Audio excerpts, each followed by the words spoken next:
ओम गुरुर्ब्रह्मा गुरुर्विष्णु गुरुदेवो महेश्वरः गुरुः साक्षात् परब्रह्म तस्मै श्री गुरवे नमः। देवशयनी एकादशी, पद्मा एकादशी, आषाढ़ शुक्ल पक्ष एकादशी को पद्मा एकादशी भी कहते हैं और देवशयनी एकादशी। धर्मराज युधिष्ठिर बोले कि हे भगवान, आषाढ़ शुक्ल मास के शुक्ल पक्ष की एकादशी का क्या नाम है?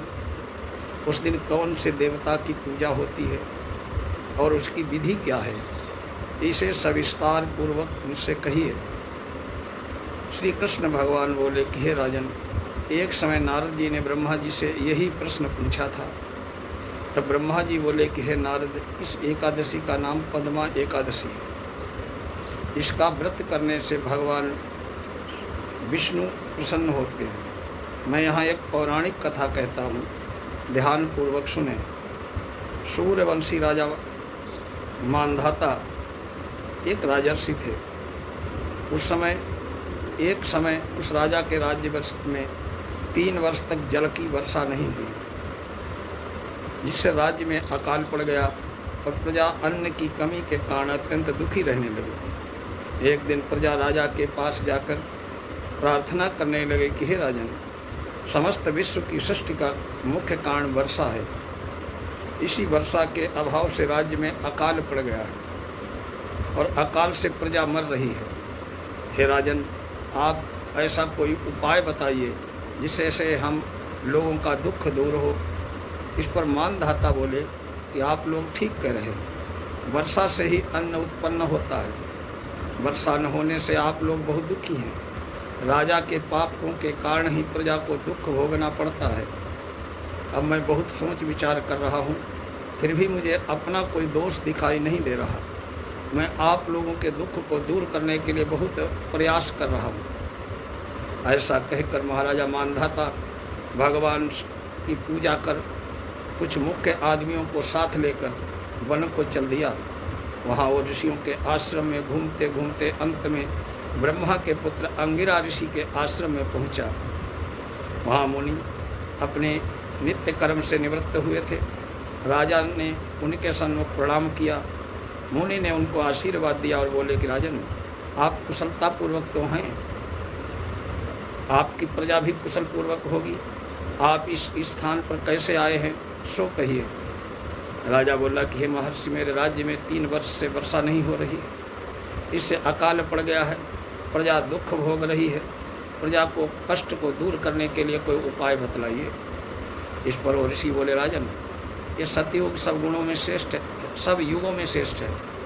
इसमें धर्म के चारों चरण सम्मिलित हैं, अर्थात इस युग में धर्म की सबसे अधिक उन्नति होती है। इस युग में ब्राह्मणों का तपस्या करना और वेद पढ़ना ही मुख्य काम है, अधिकार है।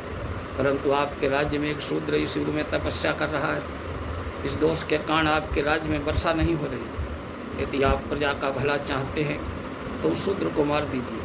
इस पर राजा बोला, है मुनीश्वर, मैं निरपराध तपस्या करने वाले शूद्र को नहीं मार सकता। आप इस दोष से छूटने का कोई दूसरा उपाय बतलाइए।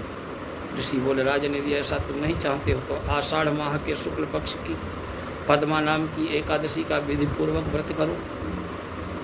इस व्रत के प्रभाव से तुम्हारे राज्य में वर्षा होगी, प्रजा सुख पाएगी, क्योंकि इस एकादशी का व्रत सब सिद्धियों को देने वाला है, समस्त उपद्रवों को शांत करने वाला है। इस एकादशी का व्रत तुम अपनी प्रजा और सेवक तथा मंत्रियों सहित करो। मुनि के वचनों को सुनकर राजा अपने नगर को वापस आया। उसने विधि पूर्वक पद्मा एकादशी का व्रत किया। इस व्रत के प्रभाव से राज्य में वर्षा हुई, मुनियों को सुख पहुंचा, सभी मनुष्यों को सुख पहुंचा। इसलिए इस व्रत सबको करना चाहिए। ये व्रत इस लोक में भोग और परलोक में मुक्ति देने वाला है। इसकी कथा पढ़ने सुनने से मनुष्य के सभी पाप नष्ट हो जाते हैं। इस एकादशी को देवशयनी भी कहते हैं और इस व्रत को करने से विष्णु भगवान प्रसन्न होते हैं तथा मोक्ष की प्राप्ति के लिए भी मनुष्यों को यह व्रत अवश्य करना चाहिए। चातुर्मास्य व्रत भी इस एकादशी के व्रत से ही शुरू होता है। अपनी इस तपस्या से छुटकारा पाने के लिए, अपनी इस समस्या से छुटकारा पाने के लिए किसी दूसरे का अहित नहीं करना चाहिए। अपनी शक्ति से भगवान को पूरी श्रद्धा और आस्था रखकर संतों के कथनानुसार सत्कर्म करने से बड़ी विपदाओं का छुटकारा मिल जाता है। यही इस कथा का सार है। बोले लक्ष्मीनारायण भगवान की जय।